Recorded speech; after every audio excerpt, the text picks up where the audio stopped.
남원장터 느티나무 아래 3년째 같은 자리에 앉아있는 사내가 있었습니다.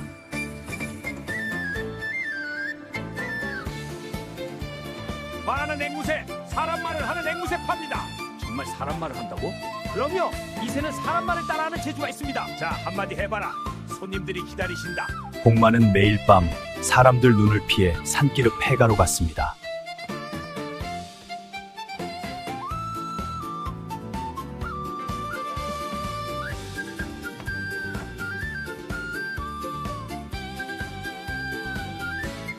오늘 또 시작한다. 야단 주막을 시청해주셔서 감사합니다. 제1장 3장을 든 사내. 전라도 남원. 조선 팔도에서 가장 풍류가 넘치는 고을이라 했습니다. 광안루가 있었고 춘향의 전설이 있었고 닷새마다 열리는 장터에는 팔도 물산이 모여들었습니다. 그 장터 한복판 느티나무 아래에 사내 하나가 앉아 있었습니다. 이름은 복만이라 했습니다. 첫눈에 특별할 것은 없는 사내였습니다. 나이 32, 볕에 그을린 검은 얼굴, 마른 몸, 낡은 도포. 장터의 흔한 떠돌이 장사꾼처럼 보였습니다.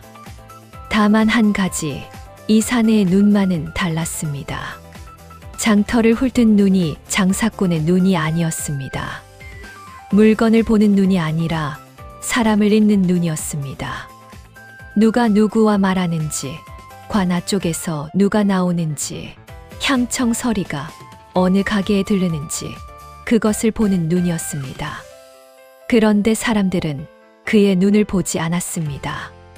사람들이 본 것은 그의 옆에 놓인 대나무 3장이었습니다.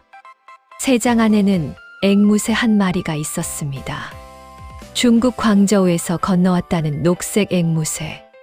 주먹보다 약간 큰 몸에 에메랄드빛 깃털, 노란 부리, 까만 눈동자가 또렷했습니다. 복만이 목청을 높였습니다. 말하는 앵무새, 사람 말을 하는 앵무새 팝니다. 장터라는 곳이 원래 구경거리의 약한 법이지요. 엿장수도 떡장수도 소를 끌고 가던 영감도 걸음을 멈추었습니다. 30명쯤 되는 사람들이 3장 앞에 반원을 그리며 모여들었습니다. 정말 사람 말을 한다고? 그럼요. 이 새는 사람 말을 따라하는 재주가 있습니다. 복만이 자신만만하게 3장 문을 톡톡 두드렸습니다. 자, 한마디 해봐라. 손님들이 기다리신다. 앵무새는 고개를 갸웃했습니다. 깃털을 한 번 부르르 떨었습니다. 부리를 벌끈 열었습니다. 그리고 똥을 쌌습니다. 3장 바닥에 하얀 똥이 떨어지는 소리가 또렷이 들렸습니다. 장터가 1초 동안 조용해졌습니다. 그리고 폭소가 터졌습니다. 허허허, 말 대신 똥을 싸는구나. 저게 무슨 말하는 새야. 똥 싸는 새지. 엿장수가 배를 잡고 웃었고 떡장수 할머니가 무릎을 치며 웃었고 아이들은 깔깔거리며 똥, 똥 하고 소리쳤습니다. 복만의 얼굴이 벌겋게 달아올랐습니다. 아, 아닙니다. 오늘은 좀 긴장을 한 모양입니다. 내일 다시 오십시오. 사람들은 웃으며 흩어졌습니다. 복만은 빈 좌판에 혼자 남았습니다. 사람들이 다 떠난 뒤 복만은 3장 바닥의 똥을 나무잎으로 닦아 내며 중얼거렸습니다. 이것도 재주라면 재주다. 말은 못해도 타이밍은 기가 막히는구나. 앵무새가 고개를 갸웃했습니다. 마치 칭찬으로 알아들은 것처럼 복만이 피식 웃으며 고개를 저었습니다. 하필 손님이 제일 많을 때 싸는 재주는 어디서 배웠냐. 앵무새가 좁쌀을 한 알 쪼았습니다. 대답 같기도 하고 무시하는 것 같기도 했습니다. 그 내일이 문제였습니다. 다음 장날에도 앵무새는 말하지 않았습니다. 그 다음 장날에도 또 그 다음에도 한 달이 지나고 석 달이 지나고 해가 바뀌어도 앵무새는 한마디도 하지 않았습니다. 복만은 포기하지 않았습니다. 닷새마다 장이 열릴 때면 어김없이 느티나무 아래에 나타났고 어김없이 말하는 앵무새 팝니다를 외쳤고 어김없이 아무도 사지 않았습니다. 남원 장터의 사람들은 복만에게 별명을 붙여 주었습니다. 벙어리, 새 영감. 32이면 영감 소리를 들을 나이가 아니었지만 장터에서는 별명이 곧 이름이니까요. 장터 아이들이 놀리러 왔습니다. 야, 앵무새, 안녕해봐. 밥 줘 해봐. 멍멍 하면 개라도 되지. 앵무새는 아이들을 물끄러미 보다가 고개를 돌려 좁쌀을 쪼았습니다. 아이들은 깔깔 웃으며 달아났습니다. 어느 장날에는 주막에서 취객이 시비를 걸었습니다. 이봐, 새 장수. 저 새 얼마에 산 건가? 은자 단냥에 샀습니다. 은자 단냥, 소 반 마리 값이잖아. 그걸 말도 안 하는 새에 쓴 건가? 자네 미쳤나? 복만은 막걸리 잔을 내려놓고 조용히 대답했습니다. 이 새는 반드시 말을 합니다. 다만 아직 할 말을 찾지 못한 것뿐이요. 취객이 코웃음을 쳤습니다. 할 말을 찾지 못했다고 3년을 기다릴 건가? 복만은 웃지도 울지도 않는 얼굴로 대답했습니다. 기다려야지요. 그리고 덧붙였습니다. 이 새가 입을 여는 날 남원이 뒤집힐 것이요. 주막이 잠깐 조용해졌습니다. 취객이 무슨 뜻이냐고 되물으려 했지만 복만은 이미 자리를 털고 새 장을 챙기고 있었습니다. 그 말이 무슨 뜻이었는지 아직 아무도 몰랐습니다. 그런데 여러분, 여기서 한 가지 여쭤보겠습니다. 3년간 말 한마디 안 하는 새를 데리고 매일 장터에 나가 앉아 있는 사내를 보면 어떤 생각이 드십니까? 미쳤다. 사기꾼이다. 한심하다. 그렇게 보이도록 만든 것이었습니다. 복만은 미친 사람이 아니었습니다. 미친 사람이 되어야 했던 것입니다. 왜냐고요?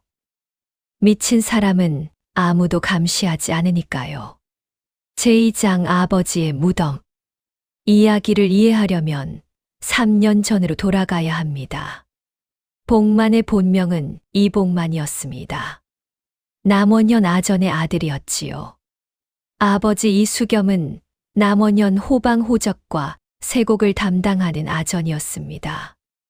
호방이라는 자리는 고을의 돈주를 쥐는 자리입니다. 환곡이 얼마나 들어오고 얼마나 나가는지, 세금이 제대로 거치는지, 진율미가 백성에게 제대로 돌아가는지 모든 숫자가 호방의 손을 거쳤습니다. 이수겸은 강직한 사람이었습니다.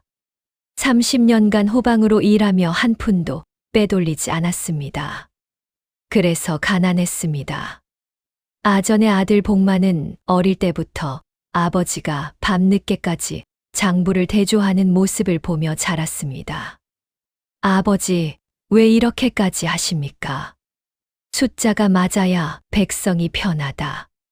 아버지가 늘 하던 말이었습니다. 문제는 현감 조익상이었습니다. 조익상은 남원 현감으로 부임한 첫 해부터 환곡을 횡령했습니다. 방법은 단순했습니다.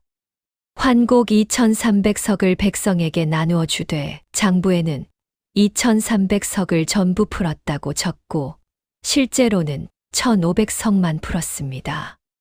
나머지 800석은 빼돌려서 전주 상인에게 팔았습니다. 춘궁기 진율미도 같은 방법이었습니다. 500석을 배급한다고 장부에 적고 실제로는 320석만 풀었습니다. 180석이 사라졌습니다. 향청 수리비도 마찬가지였습니다. 은자 100냥을 책정하고 32냥만 쓰고 68냥을 삼켰습니다. 이수겸은 이것을 알았습니다. 호방이니까요. 숫자가 맞지 않는 것을 호방이 모를 리 없었습니다. 이수겸은 증거를 모았습니다. 원장부 사본을 따로 베껴두었고 횡령 내역을 정리하여 전라 관찰사에게 보고하려 했습니다. 그러나 조익상이 먼저 손을 썼습니다. 어느 날 새벽 포졸 6이 이수겸의 집에 들이닥쳤습니다. 호방 이수겸, 환곡 800석을 횡령한 죄로 체포한다. 누명이었습니다. 조익상이 자신의 횡령을 이수겸에게 덮어 씌운 것이었습니다. 이수겸은 관아 마당에 끌려 나왔습니다. 복만은 관아 담 밖에서 그것을 지켜보았습니다. 나는 한 푼도 빼돌리지 않았소. 환곡을 횡령한 것은 현감 조익상이요. 이수겸이 소리쳤습니다. 조익상이 대청 위에서 내려다보며 말했습니다. 이자가 자신의 죄를 현감에게 덮어 씌우려 한다. 곤장 80도를 치고 남원에서 추방하라. 곤장 80도. 여러분, 곤장 80도가 얼마나 무서운 형벌인지 아십니까? 곤장 30도면 엉덩이 살이 터지고 50도면 걷지 못하게 되고 80도면 살아남는 것 자체가 기적이었습니다. 복만은 관아 담 밖에서 아버지의 비명을 들었습니다. 하나, 둘, 셋. 매가 내려칠 때마다 아버지의 목소리가 작아졌습니다. 78, 79, 80.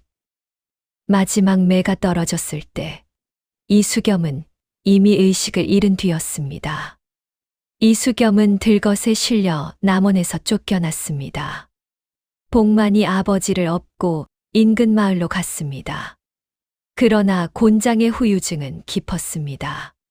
상처가 골맞고 열이 내리지 않았고 반년을 앓다가 이수겸은 세상을 떠났습니다. 죽기 전에 아버지가 복만에게 말했습니다. 숫자를 기억해라. 숫자요? 을축년 환고 2300석, 실방출 1500석. 병인년 진율미 500석, 실수령 320석.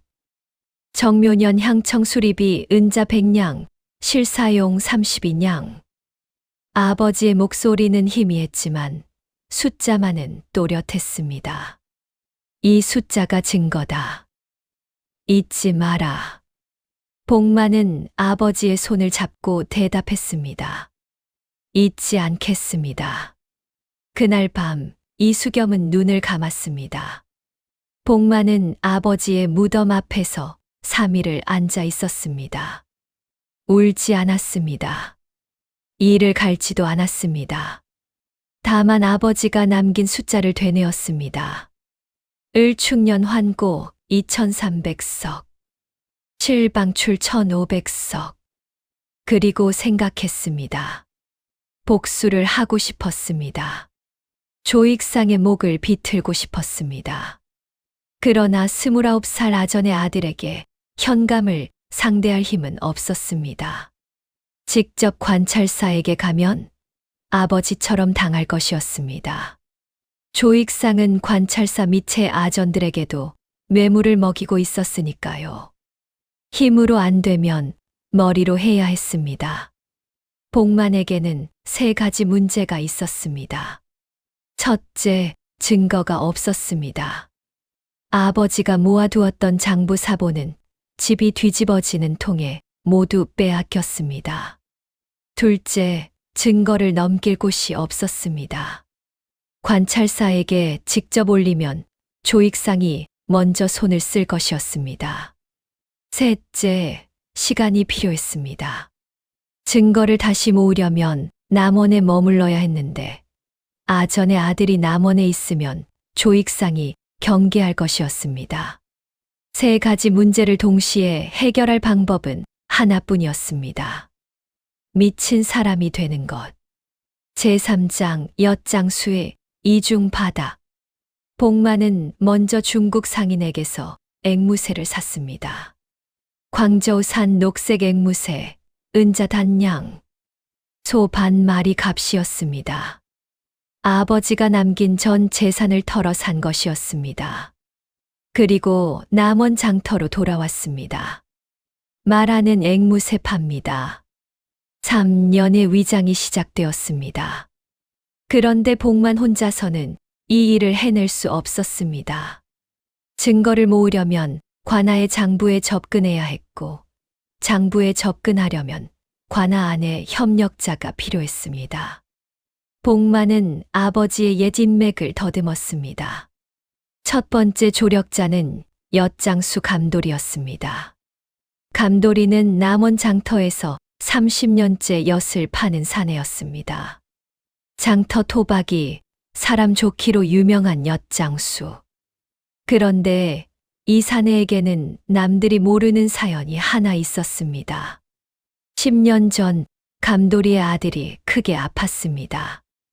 의원비가 없어 발만 동동 구르고 있을 때 호방 이수겸이 자기 봉급에서 은자 2냥을 내어 주었습니다.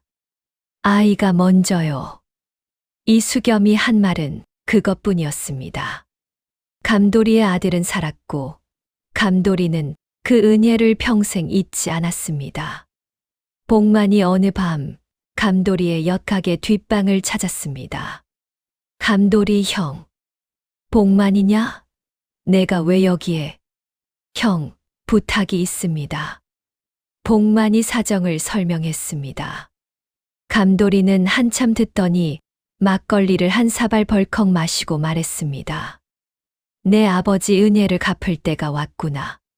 감돌이는 그 길로 엿괴짝에 이중 바닥을 만들기 시작했습니다. 바닥 판자를 빼고 새 판자를 대고 그 사이에 종이 꾸러미를 숨길 수 있는 공간을 만드는 작업이었습니다.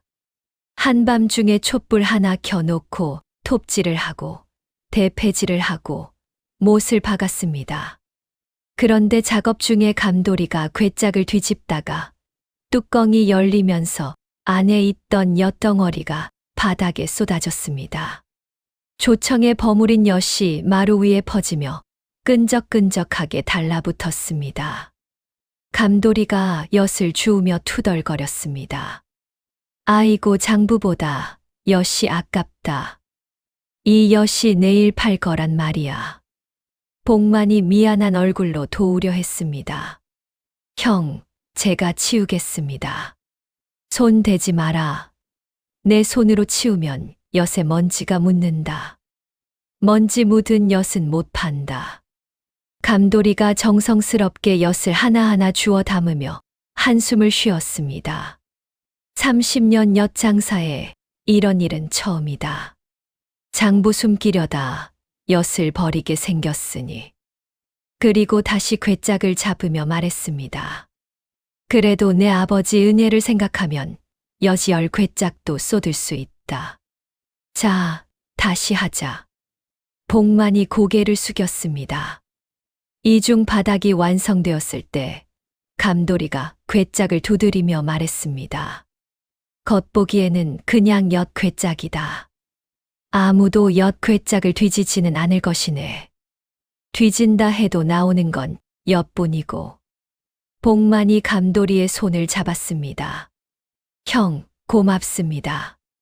고맙긴. 대신 엿값은 내가 내라. 감돌이가 씩 웃었습니다. 두 번째 조력자는 관아 안에 있었습니다. 이수겸의 옛 동료 박서방이었습니다.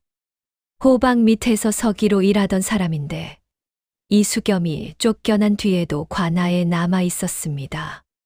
박서방은 조익상이 두려워 입을 닫고 있었지만 마음속으로는 이수겸의 누명을 알고 있었습니다. 복만이 밤에 박서방의 집을 찾아갔습니다. 박서방 어른. 박서방은 복만을 보자 얼굴이 하얘졌습니다. 복만아, 여기 오면 안 된다.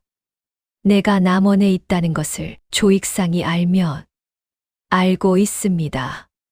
장터에서 말 못하는 새를 파는 미친놈으로 알고 있지요. 박서방이 복만을 물끄러미 보았습니다. 그게 일부러 그런 것이냐? 어른, 장부 사본을 구할 수 있습니까? 박서방은 한참 침묵했습니다. 그리고 떨리는 손으로 방문을 닫았습니다. 3년 전 장부는 조익상이 다 가져갔다. 그러나 매달 새로 작성하는 장부는 내 손을 거친다. 한 부를 더 베끼는 것은 할 수 있다. 위험하지 않겠습니까?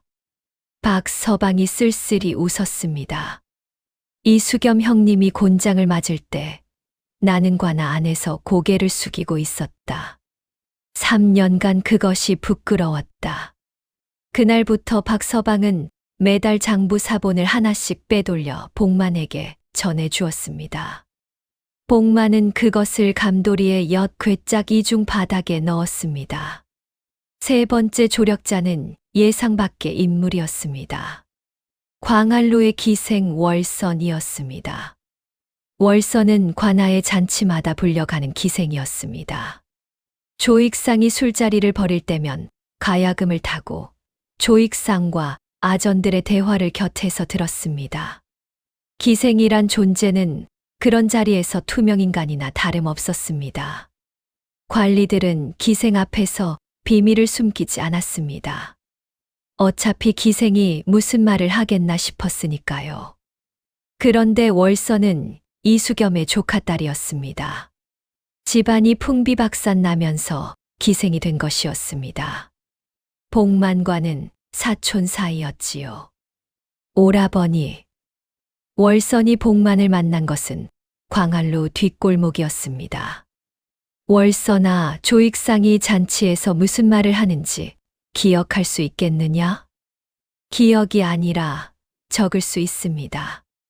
월선이 소매에서 작은 종이 뭉치를 꺼냈습니다. 잔칫날마다 조익상과 최서방이 나눈 대화를 몰래 적어둔 것이었습니다. 3년간 모았습니다. 언젠가 쓸 날이 올 줄 알았습니다. 복만의 손이 떨렸습니다. 이렇게 복만 곁에는 3명의 조력자가 모였습니다. 엿장수 감돌이, 서기 박서방, 기생 월선. 모두 이수겸에게 은혜를 입었거나 이수겸의 억울한 죽음을 마음에 품고 있던 사람들이었습니다. 강직하게 살았던 한 사람의 선행이 3년 뒤 아들을 돕는 손이 되어 돌아온 것이었습니다. 제사장 새에게 말을 가르치다. 증거는 모았습니다. 조력자도 있었습니다. 그런데 복만에게는 여전히 풀리지 않는 문제가 하나 있었습니다. 이 증거를 어떻게 터뜨릴 것인가? 장부 사본을 관찰사에게 올리면 조익상이 위조된 문서라고 발뺌할 것이었습니다. 실제로 복만이 가진 것은 사본이지 원본이 아니었으니까요. 증인을 세우면 박서방은 겁이 많았고 월선은 기생이었습니다. 조선시대의 아전의 서기와 기생의 증언으로 현감을 끌어내리는 것은 거의 불가능했습니다. 그래서 복만은 제3의 증인을 만들기로 했습니다. 앵무새였습니다. 복만의 계획은 이랬습니다. 앵무새에게 3년치 횡령 숫자를 외우게 합니다. 매일 밤 같은 문장을 같은 순서로 수백 번 반복하여 읽어줍니다.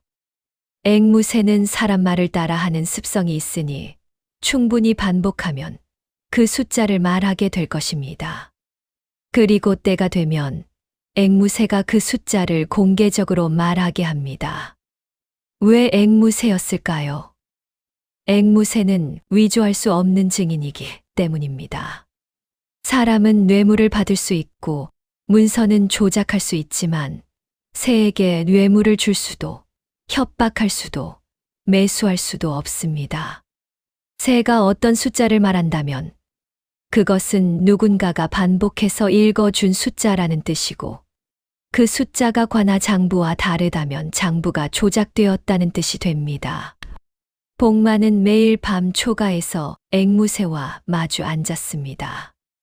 을축년 환곡 수량 2300석, 실방출 1500석. 앵무새가 고개를 갸웃했습니다. 을축년 환곡 수량 2300석, 실방출 1500석. 앵무새가 좁쌀을 쪼았습니다.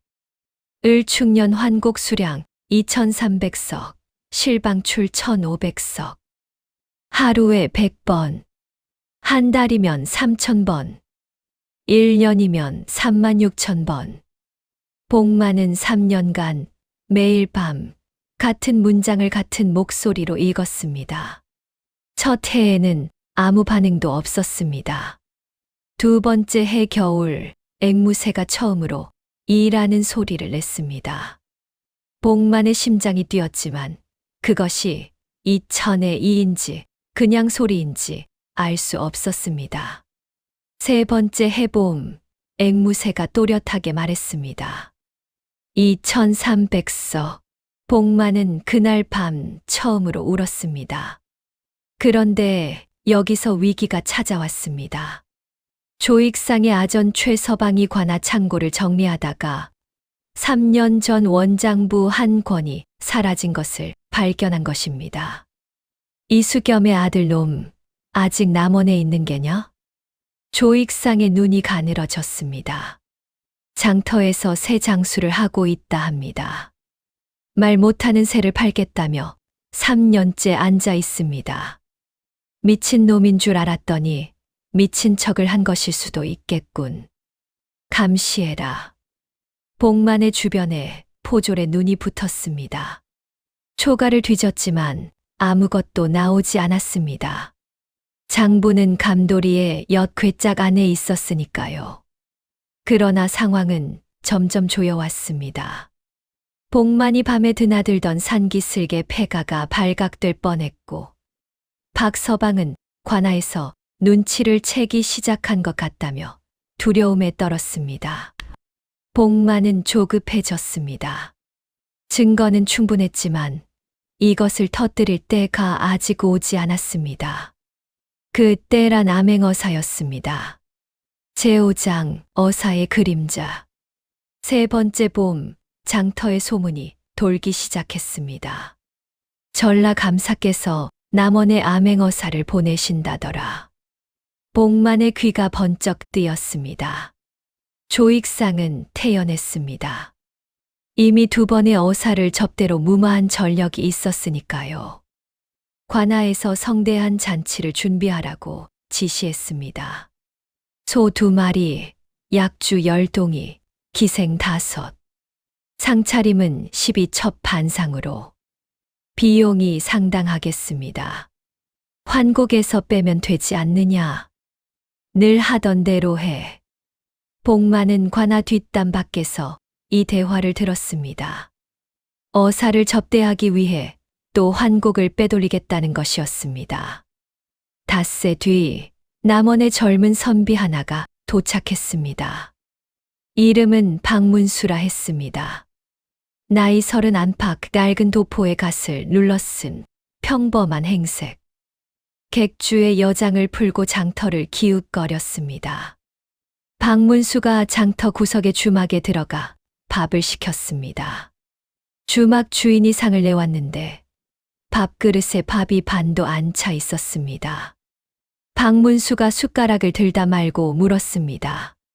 주인장, 이 동네 밥은 왜 이리 양이 적소?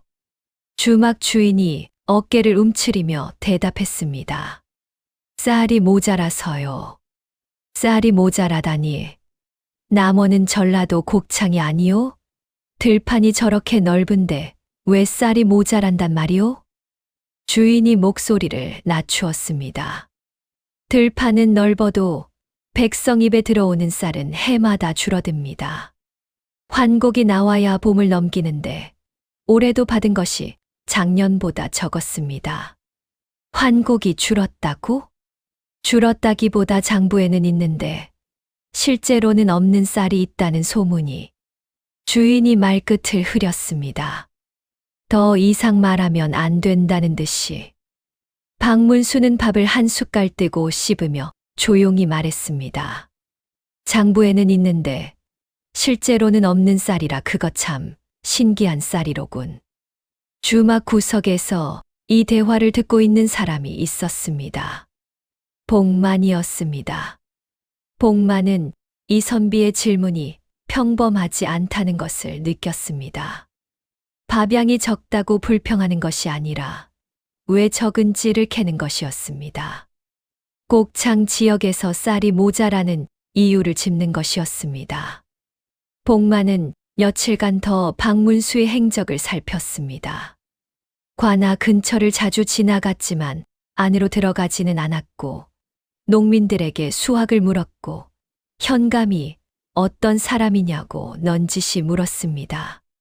복만은 확신했습니다. 그날 저녁 복만은 세 장을 들고 박문수가 묵는 객주 앞으로 갔습니다. 객주 마당에 앉아 세 장을 내려놓고 평소처럼 외쳤습니다. 말하는 앵무새 팝니다. 사람 말을 하는 앵무새. 객주의 하인이 짜증스럽다는 듯 나왔습니다. 여보시오. 여긴 장터가 아니오. 저리 가시오. 아이고, 이 새가 하도 답답해서 바람을 쐬러 왔습니다. 복만이 어벙한 웃음을 지으며 버텼습니다. 하인이 다시 쫓아내려 할 때 2층 방에서 창이 열렸습니다. 무슨 소란이요? 박문수였습니다. 말하는 앵무새를 판다는 사람이 왔습니다. 쫓아내겠습니다. 잠깐. 박문수가 내려왔습니다. 세장 앞에 쪼그려 앉아 앵무새를 들여다보았습니다. 말하는 앵무새, 정말 말을 하오? 3년째 기다리고 있습니다. 아직 한마디도 안 했습니다. 박문수가 웃었습니다. 3년째 말을 안 하는 새를 팔겠다고. 자네도 참 끈기가 대단하오. 이 새는 반드시 말을 합니다. 다만 할 말이 생겨야 하는 것이오. 복만이 박문수의 눈을 똑바로 보며 말했습니다. 이 새는 아무한테나 말하지 않습니다. 들어줄 사람 앞에서만 말을 합니다. 박문수의 표정이 미묘하게 변했습니다. 들어줄 사람이라. 나으리, 한번 들어보시겠습니까? 복만이 새장문을 열었습니다. 앵무새가 회에서 내려와 새장문 앞에 섰습니다. 박문수를 올려다보았습니다. 그리고 부리를 열었습니다. 을충년 한곡 2300석 실방 출 1500석. 객주 마당의 공기가 얼어붙었습니다. 박문수의 웃음이 사라졌습니다. 앵무새는 멈추지 않았습니다. 병인연진율미 500석 실수령 320석. 정묘년향 청수리 비은자 백냥 실사용 30이냐. 하인이 입을 벌린 채 서 있었고 박문수는 쪼그려 앉은 자세 그대로 꼼짝도 하지 않았습니다. 앵무새가 말을 마쳤습니다. 다시 회 위로 올라가 좁쌀을 쪼기 시작했습니다. 자네. 박문수가 천천히 일어섰습니다. 자네, 누구요? 복만이 무릎을 꿇었습니다. 돌아가신 남원현 호방 이수겸의 아들, 이복만이 올시다. 박문수의 방에서 촛불 하나를 사이에 두고 복만은 3년간의 이야기를 모두 꺼냈습니다. 아버지의 누명, 곤장 80도, 반년 만의 죽음, 미친 사람 행세, 감돌이의 엿 괴짝, 박서방의 장부 사본, 월선의 기록, 그리고 매일 밤 앵무새에게 숫자를 읽어준 3년. 박문수는 한마디도 끊지 않고 들었습니다. 복만이 말을 마치자 박문수가 말했습니다. 나는 전라 감사의 명을 받은 암행어사 박문수요. 그리고 계획을 세웠습니다. 모레 장날에 내가 관아에 출두하겠소. 그때 자네는 앵무새를 데리고 관아 앞에 서 있으시오. 자네가 3년간 했던 것처럼 말하는 앵무새 팝니다를 외치시오. 그러면 조익상이 저를 잡아들일 수 있습니다. 자네를 잡아들이는 순간이 바로 내가 마패를 꺼내는 순간이요. 복만은 그제야 이해했습니다. 미끼는 자신이고 그물은 박문수인 것이었습니다. 위험하지 않겠습니까? 3년을 기다린 사람이 이틀을 못 기다리겠소. 알겠습니다. 제6장 관아 앞에 도박. 장날이 밝았습니다. 남원 장터는 평소보다 사람이 많았습니다. 봄 기운이 완연한 데다 전주에서 큰 보부상 폐가 넘어와 물건이 풍성했기 때문입니다. 그런데 오늘 복만의 자리는 장터가 아니었습니다. 남원 관아 정문 앞이었습니다. 관아 포졸이 달려왔습니다. 이놈 관아 앞에서 장사를 하다니 당장 물러가라. 복만은 물러가지 않았습니다. 말하는 앵무새 팝니다. 사람 말을 하는 앵무새. 장터 쪽에서 사람들이 몰려왔습니다. 3년간 말 못하는 새를 팔던 벙어리 새 영감이 관아 앞에서 소리를 지르고 있으니 구경거리가 되지 않을 수 없었습니다. 구경꾼이 20, 30, 50 금세 100명 가까이 모였습니다. 포졸이 복만의 팔을 잡았습니다. 당장 안 물러가면 관아에 끌고 들어간다. 끌고 가시오. 다만 이 새가 하는 말을 현감 나으리께서 들어보시고 판단해 주십시오. 소동이 커졌습니다. 최서방이 나왔고 복만을 보자 얼굴이 일그러졌지만 주변에 사람이 너무 많았습니다. 기다려라. 잠시 뒤 관아 대청의 자리가 마련되었습니다. 조익상이 상좌에 앉았습니다. 좌우의 아전과 포졸이 늘어섰습니다. 관아 마당에는 구경꾼 수십 명이 서 있었습니다. 복만이 세 장을 들고 대청 앞에 섰습니다. 여러분, 이 순간을 상상해 보십시오.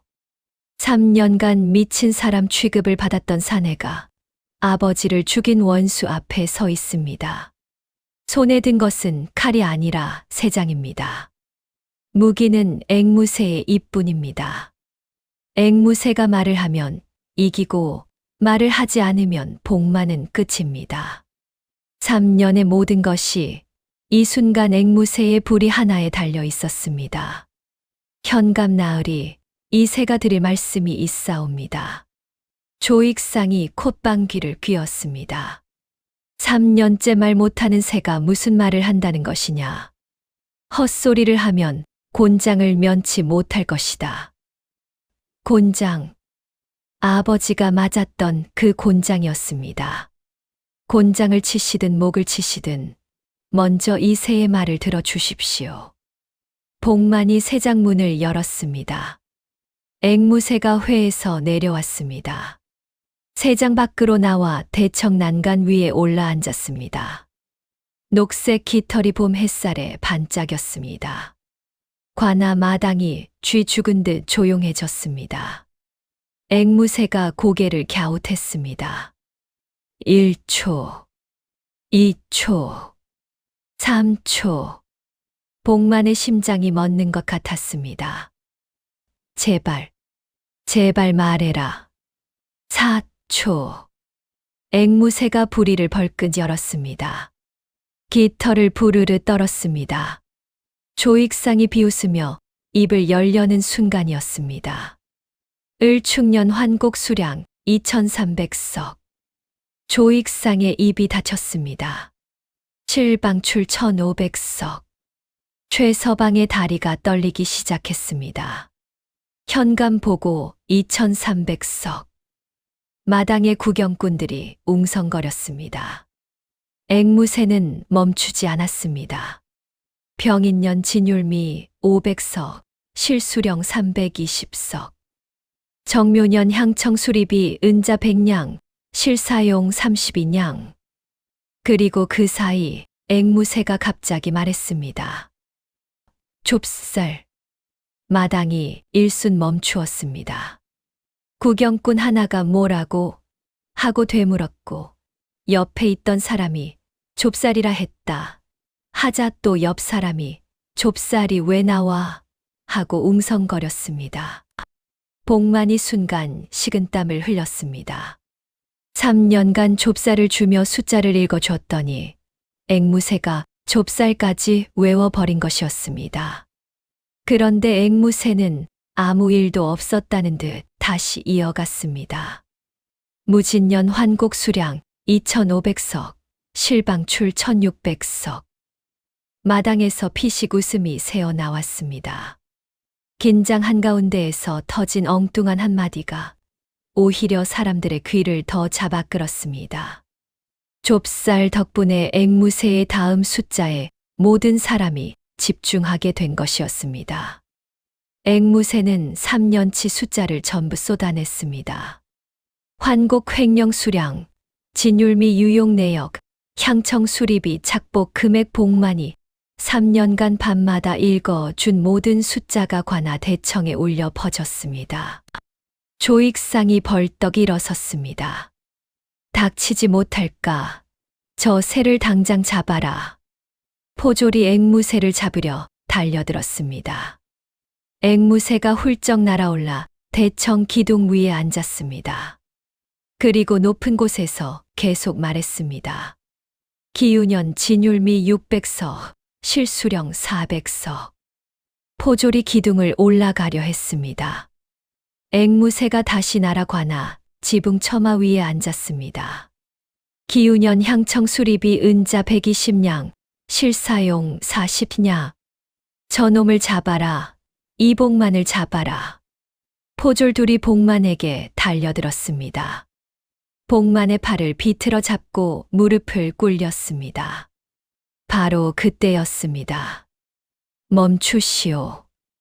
관아, 대문 쪽에서 낭낭한 목소리가 울렸습니다. 낡은 도포의 젊은 선비가 걸어 들어오고 있었습니다. 한 손에 마패를 높이 들고 암행어사 박문수, 전라감사의 명을 받아 남원현을 살핀다. 관아 마당이 얼어붙었습니다. 조익상의 얼굴이 하얗게 질렸습니다. 최서방은 뒷걸음질을 치다 대청 문턱에 걸려 엉덩방아를 찧었습니다. 아전 하나가 괜찮으십니까? 하고 손을 내밀었지만 최서방은 그 손도 잡지 못하고 바닥에 주저앉았습니다. 지붕 위에 앵무새가 마지막 한마디를 했습니다. 기윤년 환곡 수량 2,600석, 실방출 1,700석. 그리고 입을 다물었습니다. 할 말을 다 한 것이었습니다. 박문수가 대청 앞에 섰습니다. 지금 이 새가 읊은 숫자, 남원현 환곡 장부와 대조하겠소. 현감, 장부를 내놓으시오. 조익상이 더듬거렸습니다. 그것은 장부는 창고에. 장부가 없소. 아니면 새로 쓴 장부만 있소. 박문수가 손짓했습니다. 장터 쪽에서 감돌이가 엿괴짝을 메고 들어왔습니다. 괴짝 이중 바닥에서 3년치 장부 사본이 꺼내졌습니다. 관아 창고에 새 장부와 원장부 사본을 나란히 놓자 숫자가 달랐습니다. 그리고 앵무새가 읊은 숫자는 원장부의 숫자와 정확히 일치했습니다. 박문수가 선언했습니다. 남원현감 조익상, 환곡 횡령 및 장부 위조의 죄로 파직하고 전주 감형으로 압송한다. 아전 최서방, 장부 위조에 가담한 죄로 체포한다. 조익상이 울부짖었습니다. 이것은 모략이다. 새가 한 말을 어찌 증거로 삼는단 말이냐? 박문수가 차갑게 대답했습니다. 새는 거짓말을 하지 못하오. 새에게 뇌물을 줄 수도, 협박할 수도, 누명을 씌울 수도 없소. 이 새가 외운 숫자와 원장부가 일치하고 현감이 보관한 장부와 다르다면 위조된 것은 현감의 장부요. 포졸이 조익상의 관복을 벗기고 포승줄을 감았습니다. 최서방도 끌려갔습니다. 관아 마당에서 환호성이 터졌습니다. 그리고 그 환호성 속에서 복만은 무릎을 꿇은 채 울고 있었습니다. 3년이었습니다. 3년간 미친 사람 소리를 들으며 3년간 아무도 믿어주지 않는 새를 안고 3년간 매일 밤 같은 숫자를 읽으며 버텼습니다. 아버지, 복만이 하늘을 올려다보며 말했습니다. 숫자를 기억했습니다. 지붕 위에 앵무새가 내려와 복만의 어깨 위에 앉았습니다. 그리고 조용히 깃털을 부풀렸습니다. 제7장 남원의 봄. 모든 것이 끝난 뒤의 이야기입니다. 박문수는 복만을 관아 대청으로 불렀습니다. 자네 아버지 이수겸의 누명은 풀겠소. 관찰사에게 보고하여 복권시키고 횡령 누명으로 빼앗긴 재산도 돌려주겠소. 복만이 고개를 숙였습니다. 감사합니다. 그리고 자네에게 물을 것이 있소. 앞으로 어찌할 것이오? 복만은 잠시 생각했습니다. 3년간 장터에 앉아 있으면서 이 고을 사람들의 삶을 보았습니다. 쌀이 모자라 죽을 끓여 먹는 농민을 보았고, 세금이 부당해도 입을 열지 못하는 상인을 보았고, 관아가 두려워 고개를 숙이는 아전을 보았습니다. 장사를 하겠다는 것이오? 아닙니다. 아전의 아들이니 아전이 되어야지요. 아버지가 하시던 일을 이어서 하겠습니다. 호방이 되어 남원현의 곡식과 돈을 바르게 다루겠습니다. 박문수가 고개를 끄덕였습니다. 좋소. 그러면 한 가지 더. 박문수가 새 장을 가리켰습니다. 저 새는 어쩔 것이오? 복만이 앵무새를 바라보았습니다. 데리고 있겠습니다. 아직 할 말이 남았소. 복만이 웃었습니다. 이놈이 3년을 참았다가 한꺼번에 쏟아냈으니 또 3년은 쉬어야 할 것입니다. 박문수도 웃었습니다. 박문수는 남원을 떠나기 전에 복만에게 편지를 한 통 남겼습니다. 자네의 앵무새는 참으로 훌륭한 증인이었소. 그러나 진짜 증인은 자네 자신이요. 3년간 매일 장터에 앉아 아무도 믿지 않는 새를 끌어안고 한 번도 포기하지 않은 사람, 그것이 증거보다 무거운 것이요. 남원을 부탁하오. 복만은 그 편지를 읽고 한참 앉아 있었습니다. 그리고 편지를 접어 앵무새 새 장 밑에 깔아두었습니다. 내가 앉아 있거라. 밟고 있으면 안 잃어버리니까. 앵무새가 편지 위에 앉았습니다. 그리고 한마디 했습니다. 320서. 아직도 그 소리냐. 이제 새 숫자를 외워라, 이놈아. 그날 저녁 복만은 남원성 밖 언덕 위에 서 있었습니다. 아버지 이수겸의 무덤 앞이었습니다. 3년 전 곤장의 후유증으로 쓸쓸히 세상을 떠난 아버지가 묻힌 작은 봉분이었습니다. 복만은 새 장을 무덤 앞에 내려놓았습니다. 아버지. 복만이 무릎을 꿇었습니다. 3년이 걸렸습니다. 누명을 벗겼습니다. 바람이 불었습니다.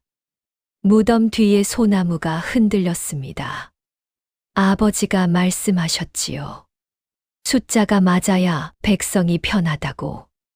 이제 제가 그 숫자를 지키겠습니다. 앵무새가 새 장 안에서 조용히 부리를 열었습니다. 2300서. 복만이 피식 웃으며 눈물을 닦았습니다. 그래, 내 덕이다. 내가 기억해줘서 아버지의 숫자가 살아남은 것이다. 해가 졌습니다.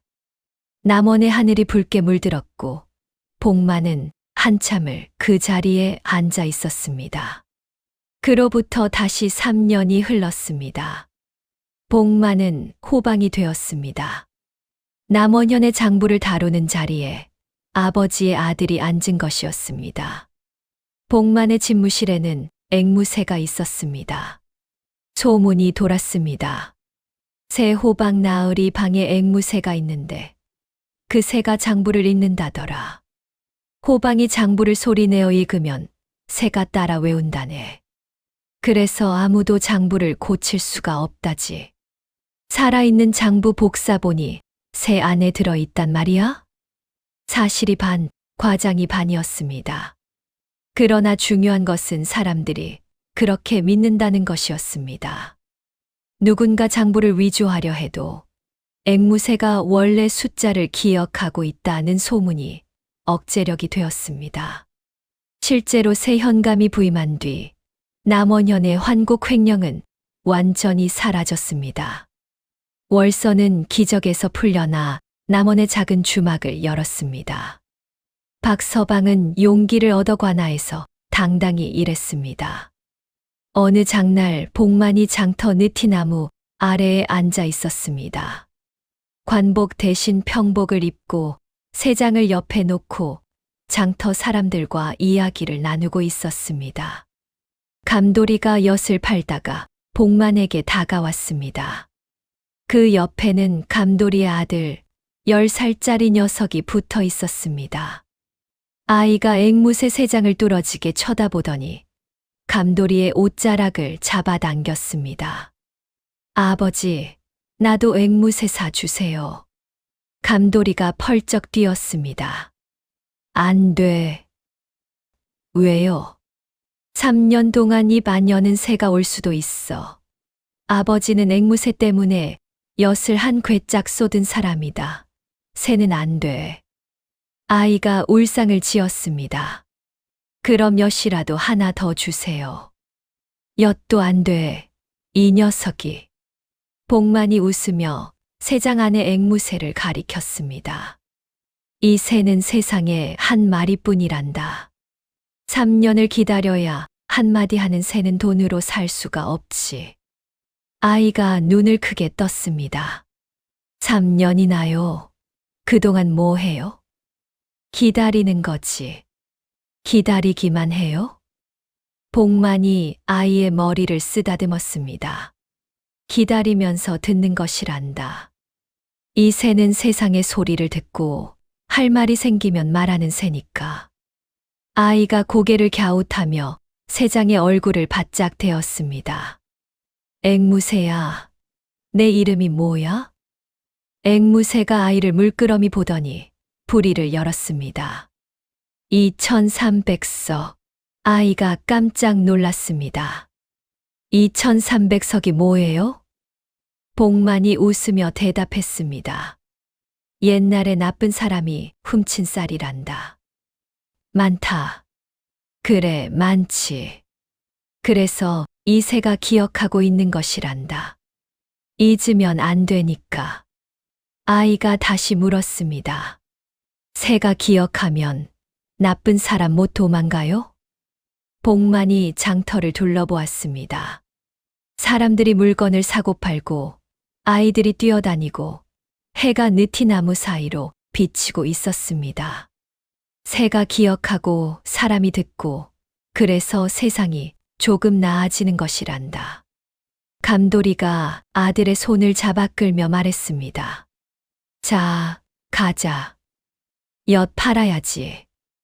앵무새한테 빠지면 아버지처럼 된다. 아버지처럼 되면 어떻게 되는데요? 엿 괴짝 바닥에 장부를 숨기게 된다. 그게 뭐가 나빠요? 나쁘진 않은데 엿이 아깝다. 감돌이가 아들을 데리고 엿 좌판으로 돌아갔습니다. 복만이 그 뒷모습을 보며 웃었습니다. 앵무새가 좁쌀을 한 알 쪼았습니다. 장터는 평화로웠고 남원의 봄은 따뜻했습니다.